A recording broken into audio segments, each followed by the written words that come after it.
It's about that time for international football on the Fanzone, on the touchline, on Y254. My name is Maxwell Wasike. Of course, in a few minutes from now, Man United will be playing against West Ham United. Ashley Young, English international, is now coming as the skipper, while Paul Pogba, man who's been having feuds with his coach Jose Mourinho, has also been included in the squad. It's a development that several soccer pundits are, keeping an eye on to see how it pans out. Remember, during the midweek, United were bundled out of Carabao Cup by Derby County, a team that is coached by Frank Lampard, who featured under Jose Mourinho. What a punishment, a student punishing his teacher, Ronald Okoth. Yep. What are the predicaments of Man United? Because last weekend, they shared spoils against Wolves. In the midweek, they got beaten by Derby County, and a day later, we saw feuds. Paul Pogba, frosty relationship with his manager, Jose Mourinho, a man who signed him from Juventus. What's the way forward at Old Trafford?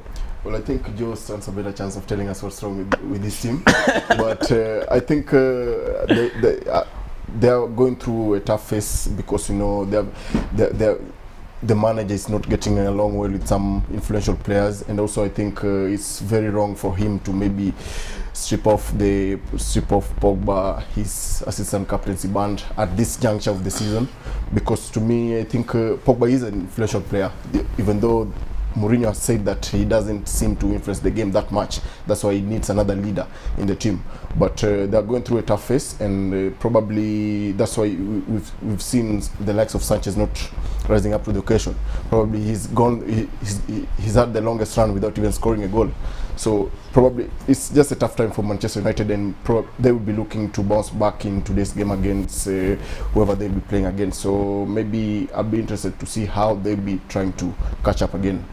Yeah. My director, Brian Kman, is telling me that clip between Jose Mourinho and Paul Pogba is ready. Let's take a look with regards to what happened. Of course, that clip is courtesy of Sky Sports.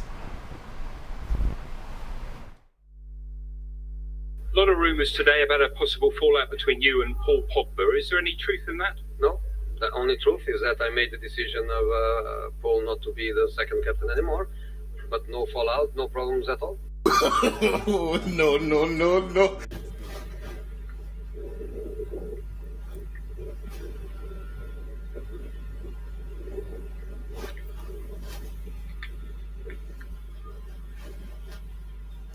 Paul Pogba, the Frenchman, who won World Cup with France, of course having some frosty relationship with Portuguese international Jose Mourinho, who's been at the helm of several clubs in Europe, Inter Milan, Real Madrid, FC Porto, Chelsea Football Club, and now Man United. Tyrus, you're a football coach. Do you think it was sort of a professional act from Paul Pogba? Because we've had greats at Man United, Roy Keane, David Beckham, and they didn't go publicly to show, the entire world how their relationship with Sir Alex Ferguson, the then tactician, was. Do you think it was sort of unprofessional? Because we've had reactions, former players, Dimitar Berbatov has also spoken, Patrice Evra spoken, and from the interpretation, from how they speak, they don't agree with what Pogba did. What is your say? It's funny because we are ending the month of September talking about Mourinho and his rows and his moaning and his groaning and all that. We began the month on the 1st of September, yes. Saturday, right here. Yes. With Mourinho having a go at the cameras before him, the international media assembled in the press conference where he said that he's the best of the Premier League coaches, having won more than all of them combined in as far as EPL titles are concerned. It doesn't surprise me that we're talking Mourinho and of course Pogba. The row has been going on behind the scenes. The media has been giving us tits and bits there, but now it's come full circle and it's out there in the glare and stare of the entire world. Was it right for Pogba? What did Pogba do? I didn't see anything Pogba did that was wrong over there. I mean, Pogba went to say hello, whether that was his agent or whoever that was, and then Mourinho said something. Other members of technical bench, including Michael Carrick, that looked untoward, and it almost ticked Pogba off, and they could easily have exchanged blows. So it looked like as though Mourinho is the one who ticked Pogba. It's not the other way around. And unfortunately, in a battle of the week, Pogba is in the weaker position here by virtue of the fact that he's a player and Mourinho is authority by virtue of the fact he's a manager. In such a battle, of course, people will blame Pogba.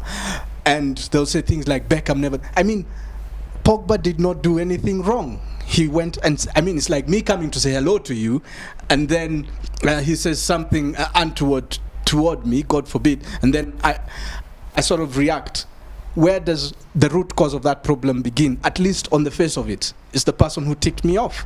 So I don't think Pogba did anything wrong. And I'll stop at that to give Saina a chance. We're all waiting for Saina because he's the Manchester United fan. And I'm waiting for you now to shoot your question to him. But my stand is clear on that. He's been a diehard support of the team. He's even donning Chevrolet, the sponsor for United. They are playing West Ham this particular afternoon. Can we unanimously say that United is going through a transition? And probably that's the reason as to why they are performing the way they are performing. First of all, we can't say they're going through a transition because he's been at the helm for the last 3 years. Okay, and yes, this season started a bit bad, but we got points against Watford. We got a point. We got 3 points against Watford. Got 3 points against Burnley. We drew last weekend, and now we were knocked out at the Carabao Cup. That being said, the outburst between Mourinho and Pogba, it's not something nice for the dressing room, for the locker room. It's not. We would attribute it to, ego versus ego. I am the best at Manchester United right now as a player. I am the manager at Manchester United. We had this role before with Ferguson and Beckham. You never saw them throwing boots at each other on the training ground. No, they did it in the locker room. I can bet you when Pogba was at Juventus, he must have had a row against Allegri at some point. But you never heard about it. It's the way that Mourinho would behave with his senior players in front of the junior players and the management that is concerning me right now. Because you cannot strip him off the vice captaincy, 1. 2, you cannot verbally have a raw team during training. 3, you cannot pick him today against the game against West Ham. No, you're doing what you call a conflicting of interests. It's not like that. You're supposed to have a stamp as a manager. If you've taken him off as a vice captain, talk to your players, tell them this is where I've done this and it is my authority. Secondly, if you've had a verbal row with him on the training ground, there's something wrong with you as a manager.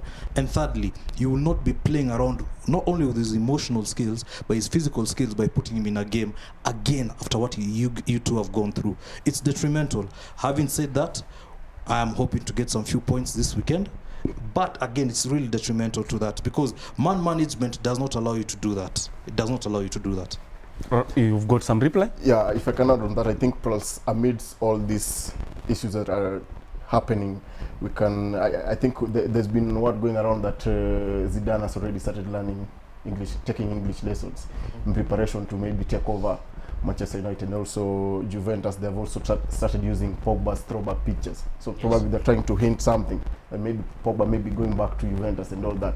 I think maybe with the also Manchester United played 6 games and 8 points below the leaders, so it's a very tough time for Manchester United right now. Just to add on to what he said, I follow Zidane on Instagram, and it's very interesting he said that because after the FIFA awards, everyone left London. Zidane and his wife remained in London, and they've been posting. It raises suspicion. It raises suspicions. Yeah. So I sent him a question there. So are you planning to sign up with Manchester United? Or so it looks? ? Of course, he didn't reply. And yes, you get the feeling it is happening behind the scenes. Only a matter of time. But meanwhile, there's a fire, that's a storm rather, that's brewing at Old Trafford, and the people at the helmmanship of the club should sort things out before things get out of hand. Remember, this almost went physical. Yeah.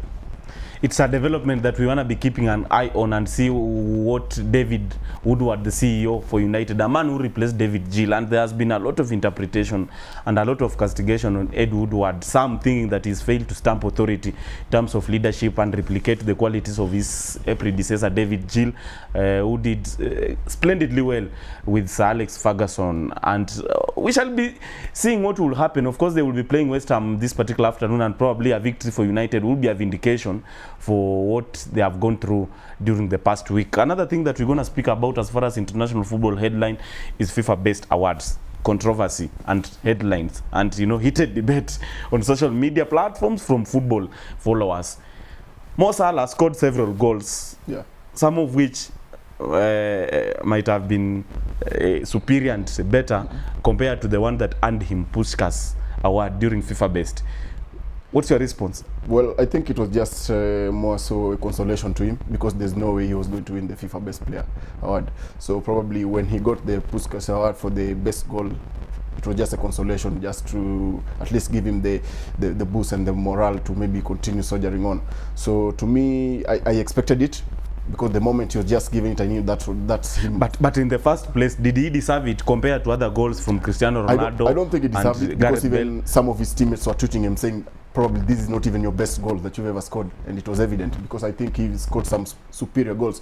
We saw the goal Hazard scored against Liverpool. People are trying to say that that's even the best goal that they've ever seen. And right now there is an argument that between Hazard and Salah, who is the better player in English Premier League? And the funny thing is, both of them are very good friends. And even during the awards, Hazard said it openly. He was asked, who do you think is going to win the FIFA Best Player award? He said that I think he pitted Modric, yes, to clinch to take the award, but he also said that he would like to see his best friend, that is who, Mo Salah, come and take it. So I think probably there's been the rumors of maybe between both of them who's the better one, but to me I think they're both good players, just like Cristiano and Messi, and probably we should give them more time. But to me, I think Hazard is currently the best player in EPL. Tyrus, organizers of FIFA Best have been condemned for, you know, doing some shoddy and shambolic nomination selections and even awarding winners, because goalkeeper of the year award went to Thibaut Courtois, the current Real Madrid goalkeeper. But when we saw the overall team, the best 11, David De Gea, Man United goalkeeper, custodian, now, you know, standing in between the posts. What a contradiction. I know. You see what happens, as we discussed here last, the 1st of September, Saturday the 1st of September, is that more emphasis in as far as FIFA awards is concerned, and even in the Europe awards, you find that more emphasis is laid on the strikers. That's what they tend to look at more professionally. That's what they tend to care about more, and that's why perhaps even Mo Salah was awarded that. Apart from it being a consolation prize, there was also the element that this is a forward. So this kind of goal competition goes to a forward, the Ferenc Puskás award. Yet there are other players who are not forwards who scored beautiful goals. So this brings actually to question how the FIFA awarding system and formula is actually formulated and actualized, and they decide this is the right person. Because as you've rightly asked, there's a bit of a contradiction there in between the posts, but they don't seem to care. They lay emphasis on forwards. I'll even give you a further example. The women's awards, look who won it. Marta, she's a forward. And any Akolo, any Aloko, is it any Akolo? She's an English international, yes, plays in Juventus, writes a column for the Guardian newspaper, and she said Marta did not deserve the award, but who did she give instead as her best nominee would be? Hedda, who? A forward. She's a Danish international, took Denmark to the Women European Cup finals, plays in Germany. So even in her head, in her way of thinking, she's a forward as well, Eni Aloko. The person who deserves to win in place of another forward is a forward. She can't think of anyone else other than a forward. That kind of thinking has been inculcated in our psyche. The way we think that a best player should always be a forward. And it's wrong.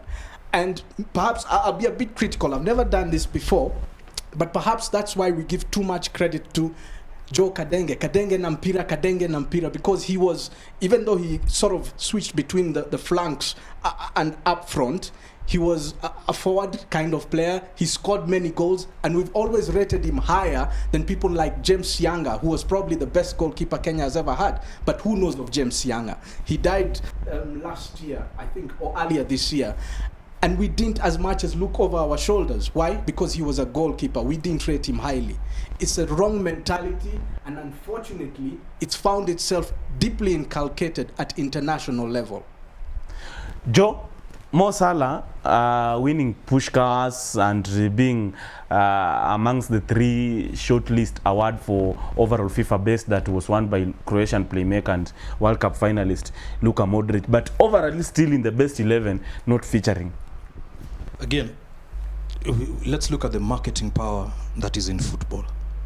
You have the likes of Cristiano Ronaldo and Leo Messi pushing merchandise.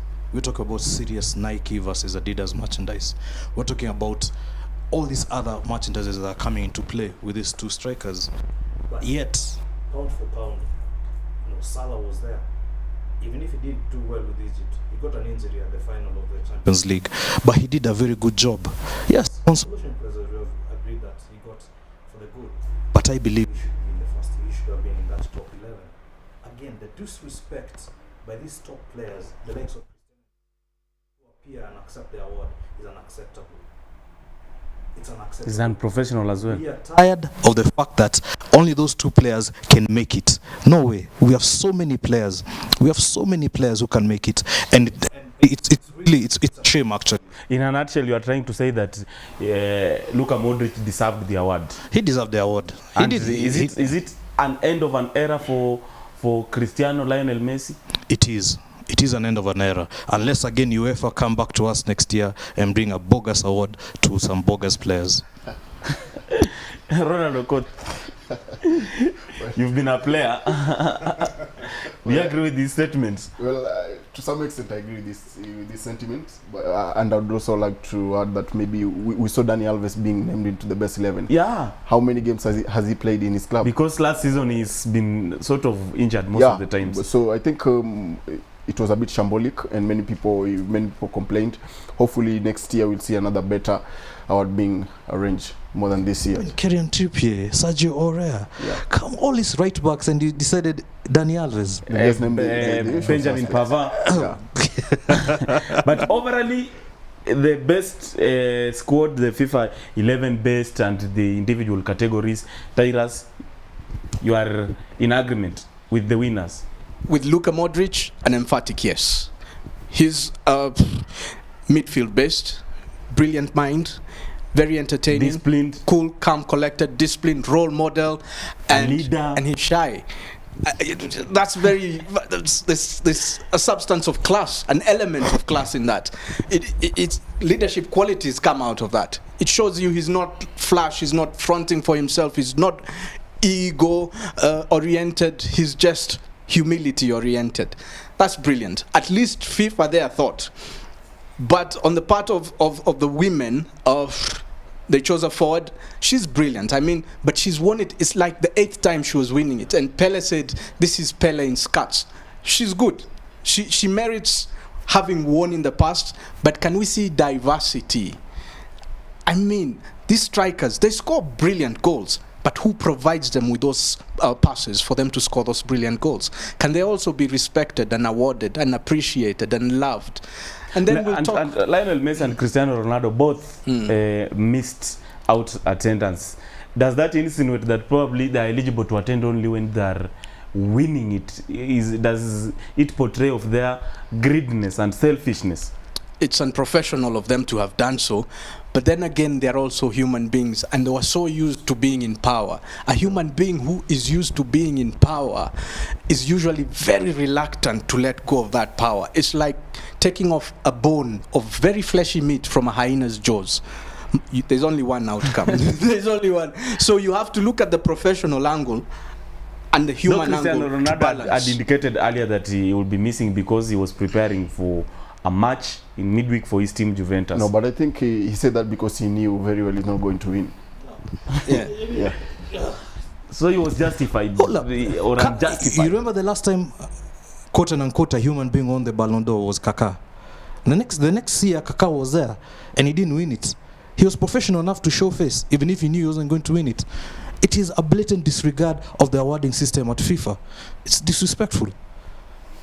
What are your views? What are your comments? What are your thoughts? And what's your position as far as that issue is concerned? 2162 starting with the word touch. Talk to us, interact with us via social media platforms as well at Wasike Maxwell, at Touchline Y25 hashtag Touchline. Do you think Cristiano Ronaldo and Lionel Messi were justified to abscond the FIFA-based awards on Monday night that was, that saw Croatian playmaker and World Cup finalist Luka Modric going home with the overall FIFA Best Title award. And was he justified to win it? 2-1-6-2, starting with the word touch. We're going to speak about matters football and fixtures lined up. Chelsea Football Club are playing Liverpool this evening at 7:30 p.m. They play during midweek.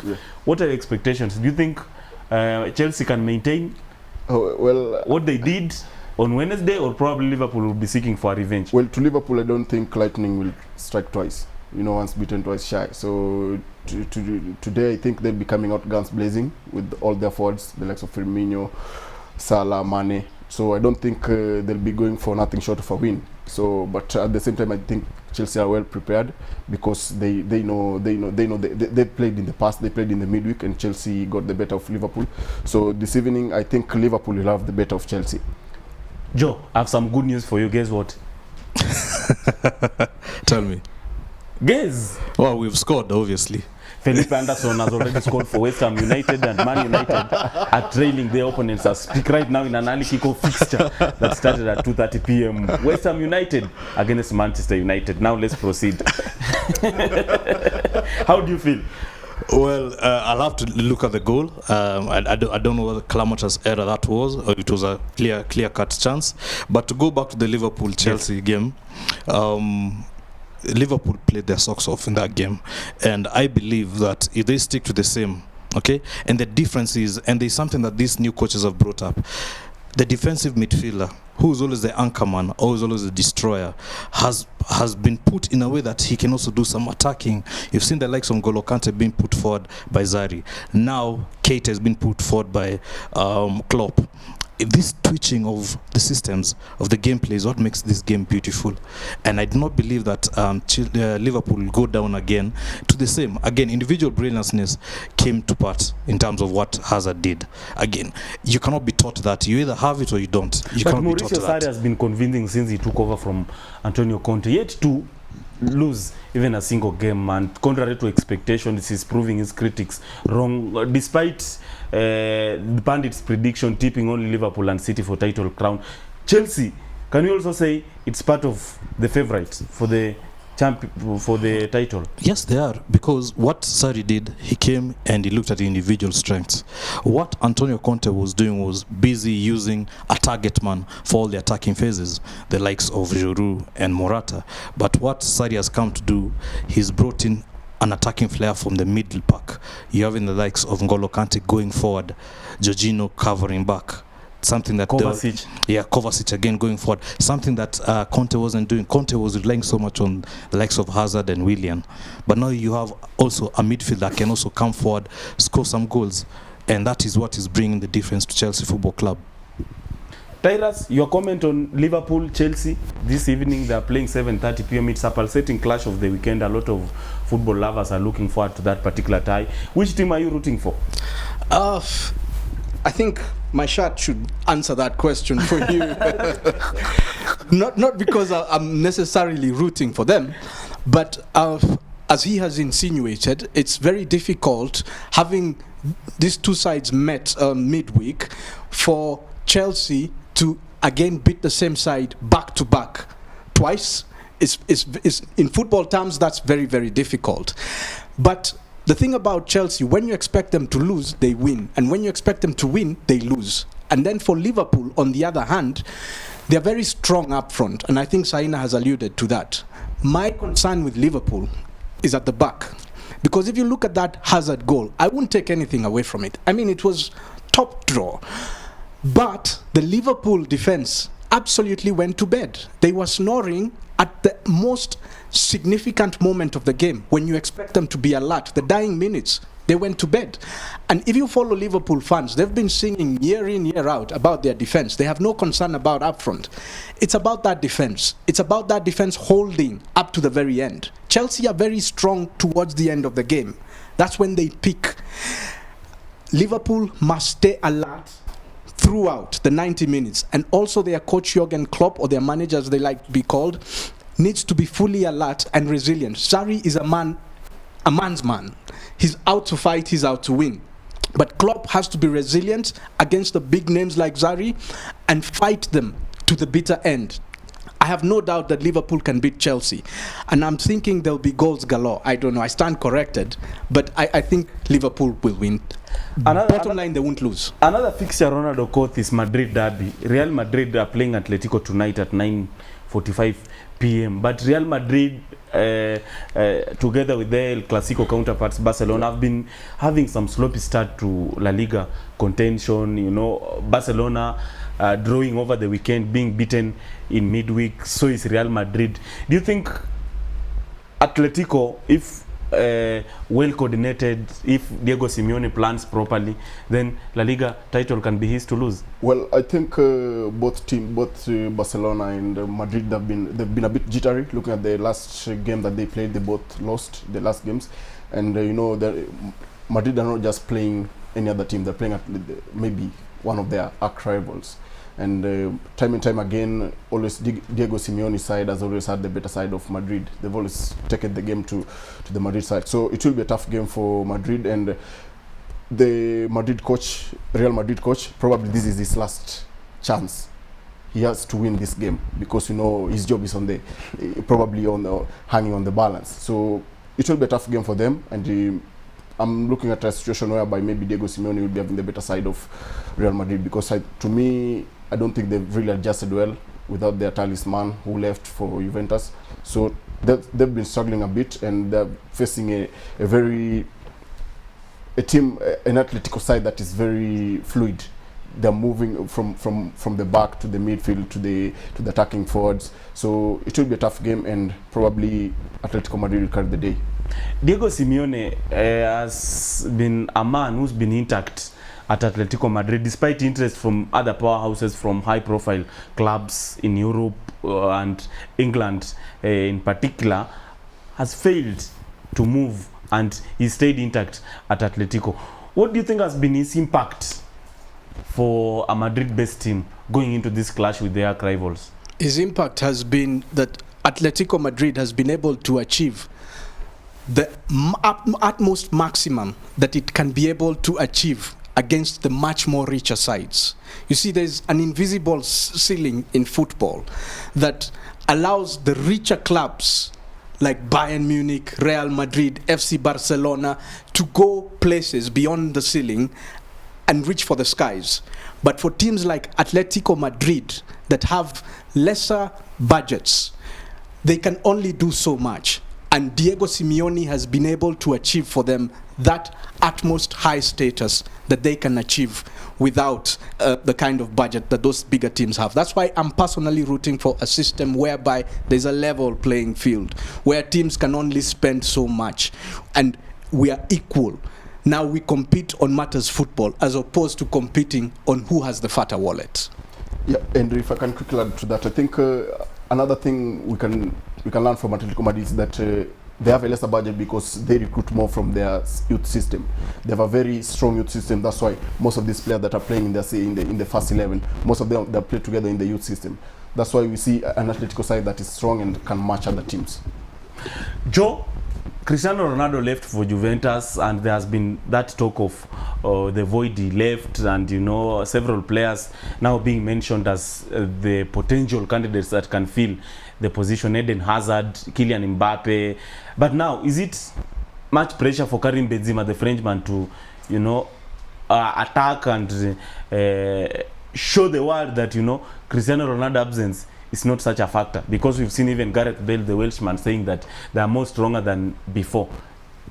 I think in absence of Roro. Yeah, if you look at the couple of games that Real have played, if you look at the amount of goals that have been scored by different players in the same team, you know, it's amazing. Penalty takers, there's Isco, Gareth is scoring, Benzema is scoring, Alexio is also scoring. So you're looking at Marcelo is scoring, Sergio Ramos cannot miss a header. So it's a collective push, because replacing Ronaldo, you have to take 2 or 3 transfer periods to replace him completely. And this has to be, if you're going to transfer, if you're going to get a player right now, maybe in the January transfer window that is coming up, give yourself, again, 3 calendar years for him to have that impact that Ronaldo has, which is going to be a bit difficult. If you're going to go for Mbappe, you have to give him 3 seasons to get to where Ronaldo would be. Okay, again, remember Ronaldo was very versatile. He would either play on the right, he'll be an attacking midfielder, he will play on the left, and also will play as a centre forward, as what he's doing right now in Juventus. But again, talking about fixtures that are going to happen tonight, I mean, Roma versus Lazio is going to be a very good game. It's going to be a very good derby game. I mean, Roma, again, rising up from the shadows of the Milans. It's going to be good. Juventus going against Napoli. Nice. But the game that I'm actually looking forward to is the Leverkusen-Borussia Dortmund game. Borussia Dortmund always have this Tottenham Hotspurs about them. A pressure team, they'll get to the final, then they draw back. Same thing happening to Atletico Madrid under Diego Simeone. It's a pressure team. They're getting good results, but when it counts, some of this team, it's unfortunate, but they play good games. I was watching midweek European football and I noticed something. In as much as English Premier League football is in the knowledge of public domain, is probably the most popular league in Africa as a continent, but I know there are other leagues that are being rarely watched. The La Liga, the Serie A, that are mouth-watering, because as we speak right now, VR is getting into La Liga, and even HD replay is getting into La Liga. Do you think EPL now should also follow suit and implement such policies? They should definitely follow suit, because we are looking. I think I read from somewhere that maybe it will be introduced in the Champions League as well.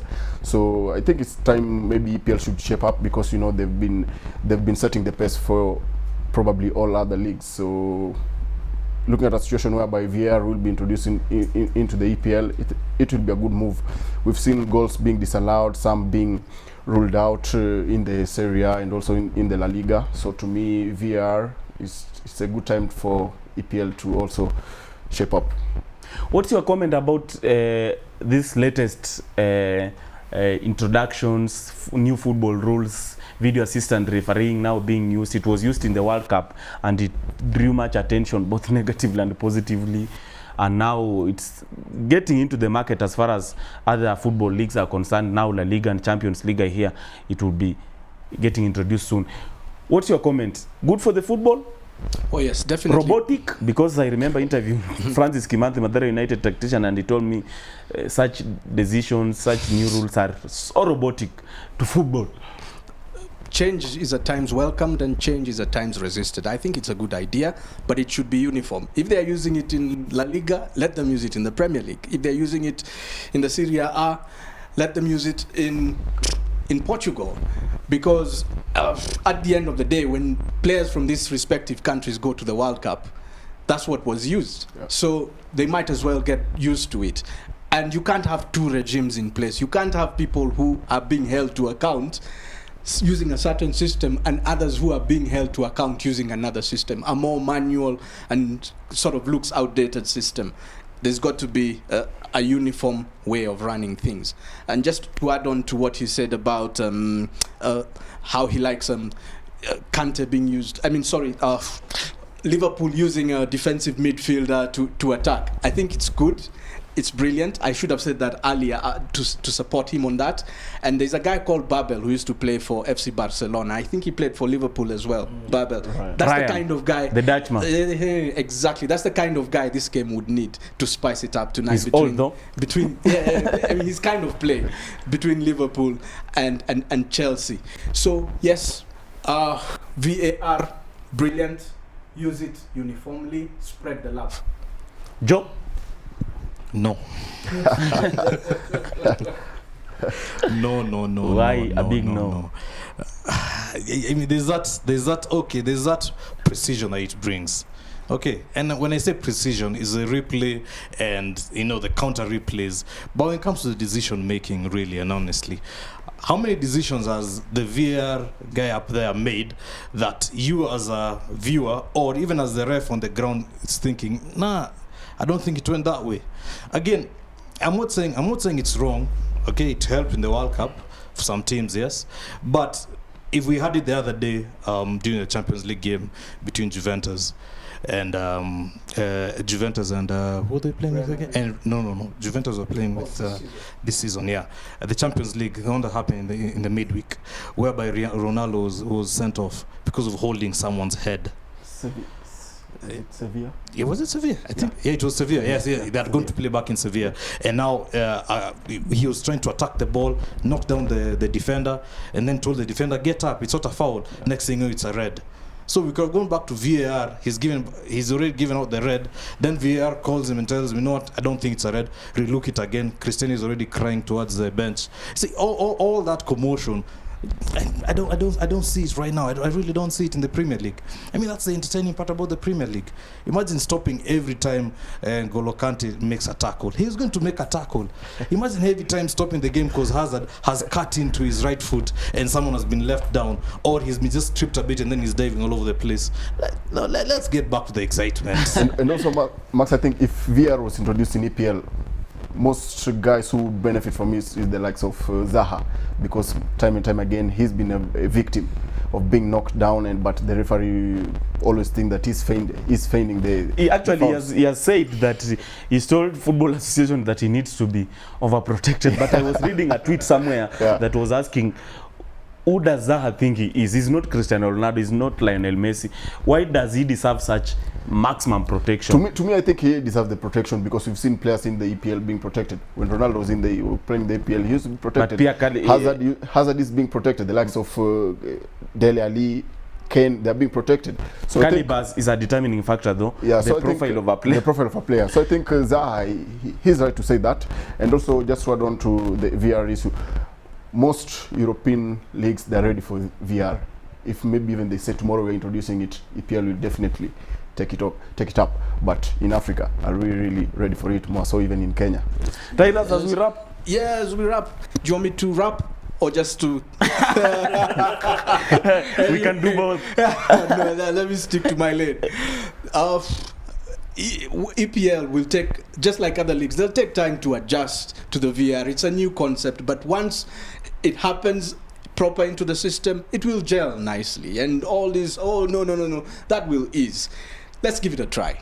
Please. Let's give it a try. But as we speak, good news from Japan, where the FIVB World Women's Championship is happening. The Malkia Strikers from Kenya has already beaten Kazakhstan, and probably they are looking forward to another victory against Dominica Republic, knowing very well that Serbia and Brazil will be tough fixtures for them. But now good news as well, politicians are not traveling with the team overseas in the name of benchmarking, but when they come back, there is no potential report they give us, and when there is a game at Kasarani, when Kenya is playing Ghana, no one of them is attending. Good news? Yeah, it's good news, and I think some of these guys, we should just chase them away from office, because it's a big joke for them to even propose that they want to travel to Japan to go and cheer our sisters who are playing volleyball over there. We saw the game in Kasarani. We didn't even see any I think the only guy I saw was Honorable Wanyonyi. He's very passionate about sports. Apart from him and maybe the former Prime Minister. Apart from the two, I didn't see any other person. So I think it's good news for them to be denied access to go and to travel all the way to Japan, because both houses, National Assembly and Senate, had written to their respective speakers seeking for endorsement to go to Japan and watch and benchmark as well, in quotes, but at least Justin Muturi and Kenneth Lusaka turning down.